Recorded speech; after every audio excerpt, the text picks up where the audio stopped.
This might be the hardest drone review I've ever done.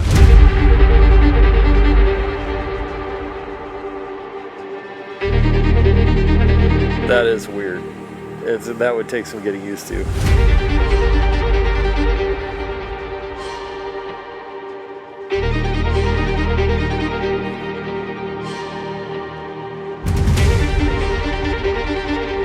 So this is fun, though.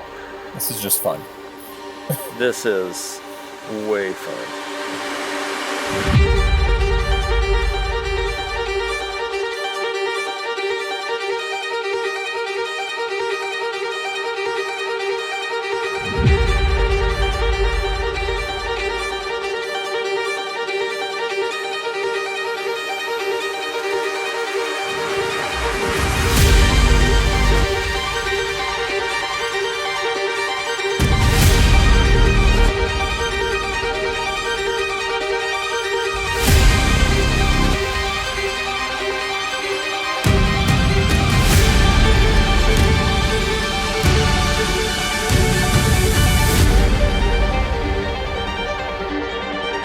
It really does feel like you're flying.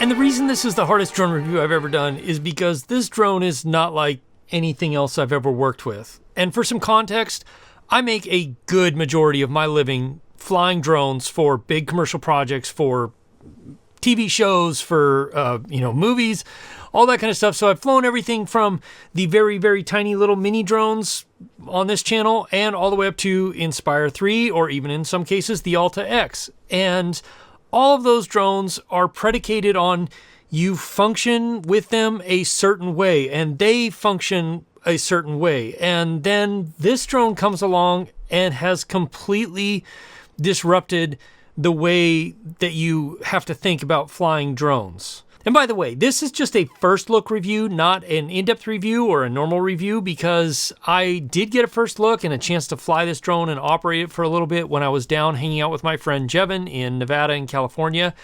But I haven't had the chance to really dive deeply into this. Antigravity did send me one to test review, and I do get to keep it, but other than that, no money changed hands. And then we've had a whole bunch of really terrible weather that I just have not been able to do much of anything in. So, review is coming.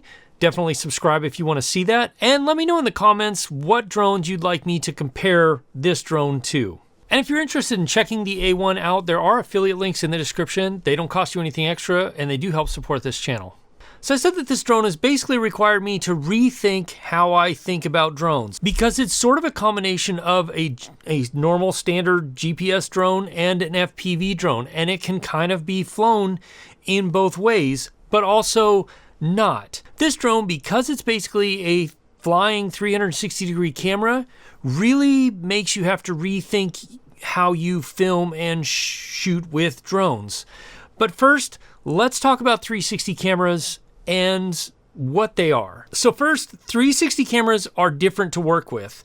They require a little bit extra steps in post, and they capture footage very differently. They're capturing a full 360-degree sphere of video at 8K, but then when you think about, 8K, it's not 8K in the sense of like everything's focused in one direction 8K. It's everything around the drone completely, or around the camera, in 8K. So then when you go to crop in and output a regular rectangular video out of it, you are cropping into, fairly close to maybe around a little less than 4K or around 4K, depending on how close you crop in.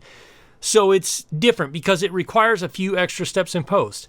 And honestly, this is not the first time I've even worked with a 360 drone. I actually built this FPV drone and it has an Insta360 1RS in there because I was hired to shoot this weird computer modeling project for some very high-end exclusive golf courses.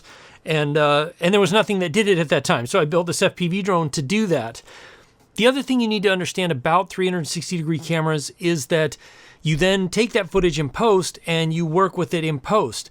And Insta360 has some of the best software to work with this stuff in post. The tracking is incredible.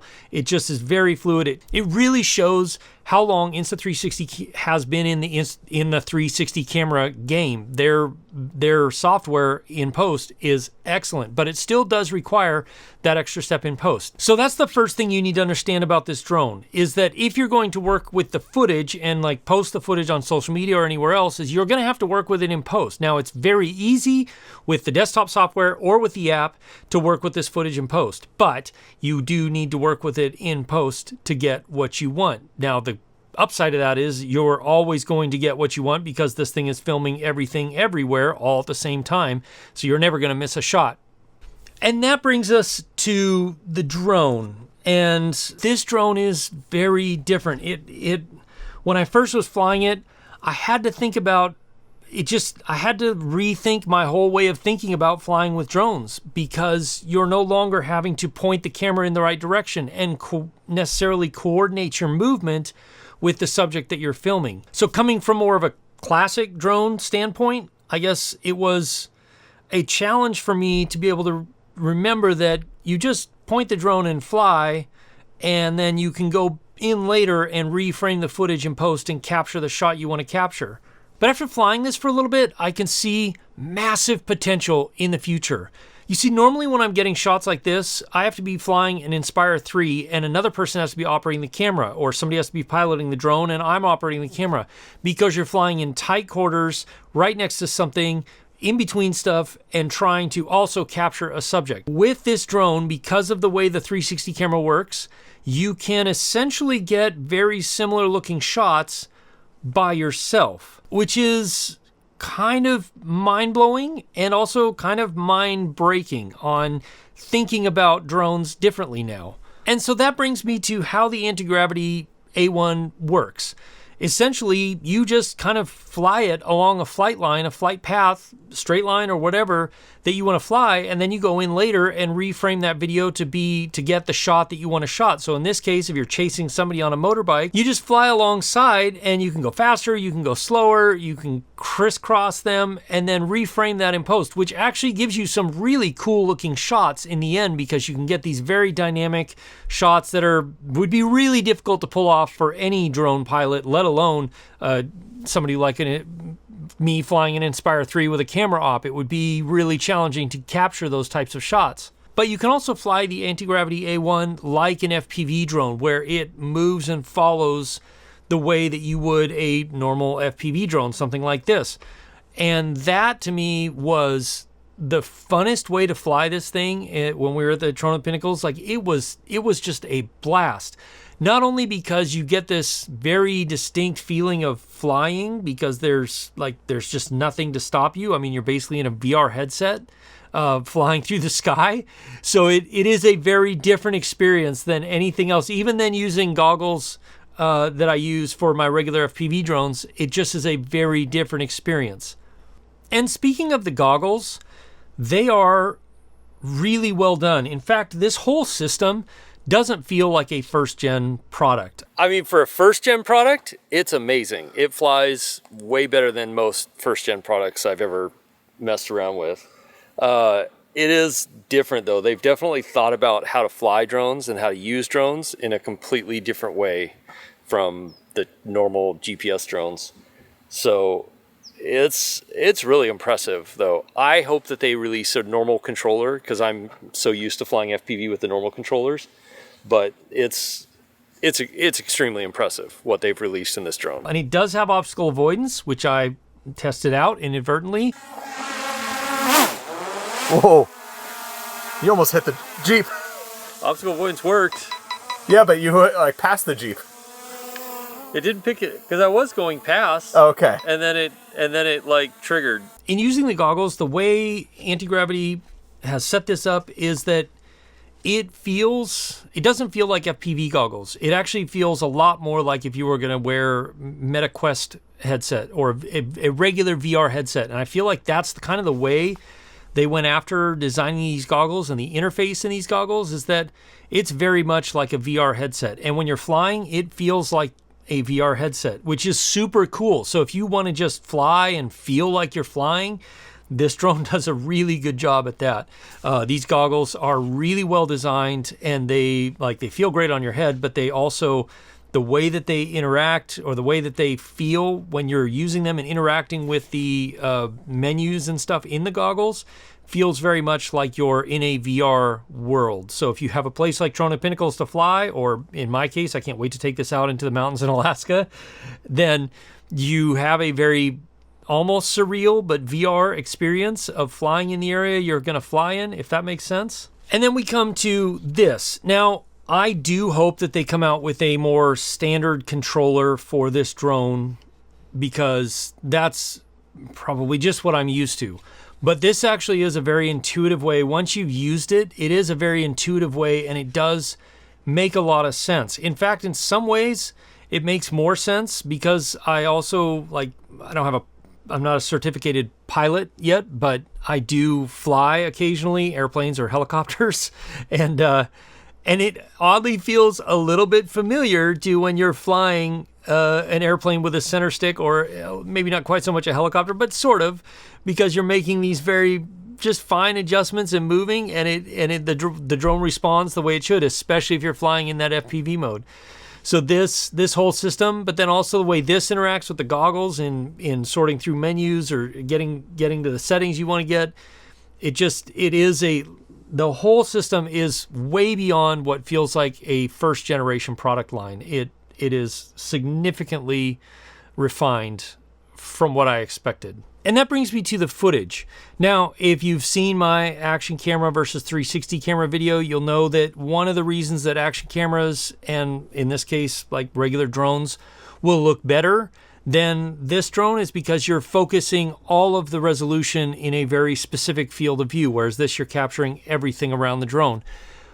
But honestly, we're getting to the point where it's really close. The 8K footage that this puts out, and then when you crop it and reframe it in post, still looks really good. I mean, it actually looks really good, especially in a bright day, daylight conditions. It looks fantastic. Low light, it starts to struggle a little bit, but there are ways around that. A little bit of noise reduction, a little bit of post sharpening, and you're pretty much good to go.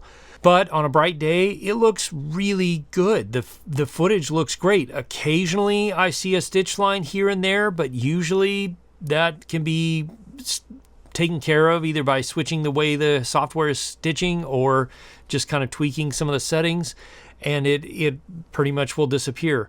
So from a footage standpoint, I wouldn't necessarily use this drone on any professional shoots unless it was very specifically asking for 360 footage, in which case, yes, I absolutely would use this drone for professional shoots. And then we come down to some of the smart features. This drone does have a tracking feature where it will track a subject through a scene. That's the footage you're seeing here. The drone basically tracked me automatically, and then as I went through in post and reframed it to just track myself, the drone was flying on its own here. Jevin was still controlling it, but the drone was flying, following me by itself, and then I just reframed the footage and tracked myself in post. And so you can track a subject here, and then also it has some of the sort of regular smart shots, quick shot sort of things where it'll orbit around a subject and do some of those things, but then you still reframe it in post. And so I'll be curious to see where the software development of this goes down the road, because I think a lot of that will come to play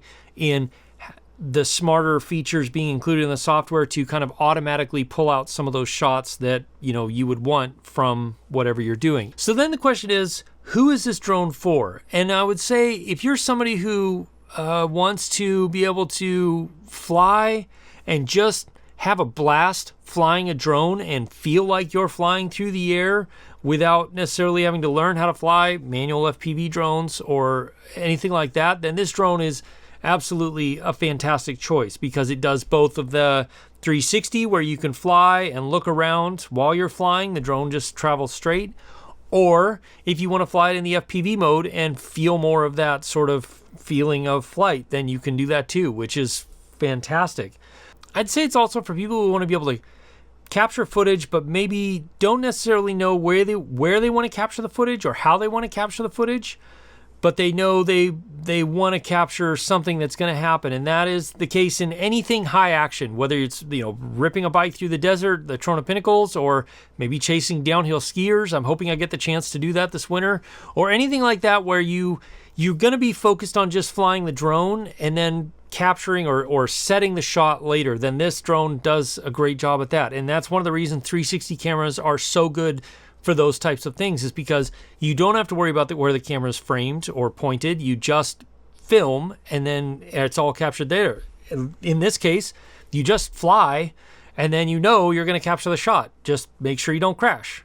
But next, I'd like to hear from you. Let me know what you'd like to see me compare this drone to, and anything else, any other questions you have, and I will put those in my full, more in-depth review. Next, you're going to want to watch this video right here. I'll see you over there. As always, if you have questions, ask me in the comments below, or you can join my live stream, which happens most Wednesday nights at 4 p.m. Alaska time, 8 p.m. Eastern.